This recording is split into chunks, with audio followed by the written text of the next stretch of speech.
Welcome back. Time now for that 2-minute takeaway. And I know you wanted to really talk about how our brain isn't made for this different environment we're in. Yeah. Yeah. Well, the 3 points that I would make here to keep in mind is things that came up already. One is evolution designed our brain for a very different environment. In that environment, overeating was adaptive. Eating high calorie foods was adaptive because there was scarce food available. So those that overate were more likely to survive. Unfortunately, now we're in a food environment that there's these high calorie artificial foods, and you can't help but to bump into food wherever you go. So that's the mismatch idea that I was trying to get across. And that's why it is difficult, because we're built to overeat. We're built to prefer high calorie foods. And now they're too available. And they're rewarding to boot, as I talked about with dopamine. The other is related is this idea of the supernormal stimuli. So if you look at something like social media, we want to make social comparisons, but now we could do it with thousands of people. And that creates a big problem because it's almost like a light switch that you're using on and off, on and off. Eventually it's going to break down. And that's what seems to happen with our social comparison mechanism in our brain. And we actually feel bad about ourselves by making so much social comparison.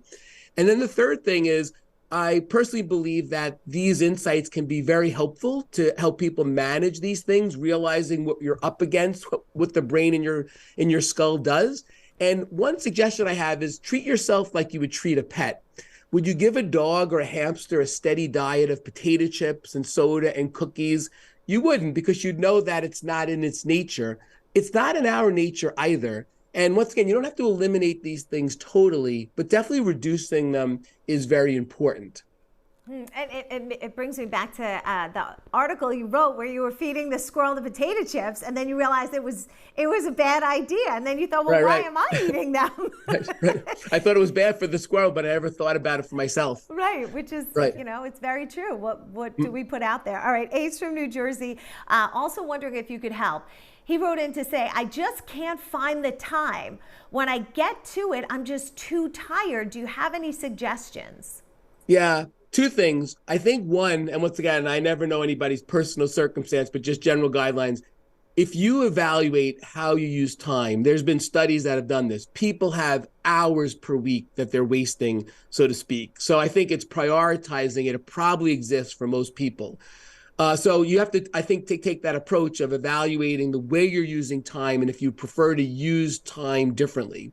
But I think the other thing is, coming back to the idea of prioritizing this as an important activity, and maybe something has to go if you don't have time. Oh, I know what I wanted to say, the tiredness piece.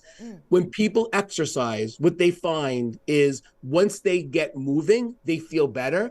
So in realizing that, you could start, even once again, you could do a brief experiment, try it for 1 minute and see if you're still tired. Usually once you get moving, you feel energized. I feel energized right now. Thank you so much, Dr. Sanderson. It was great to have you on again. I appreciate it. Okay, thank you very much.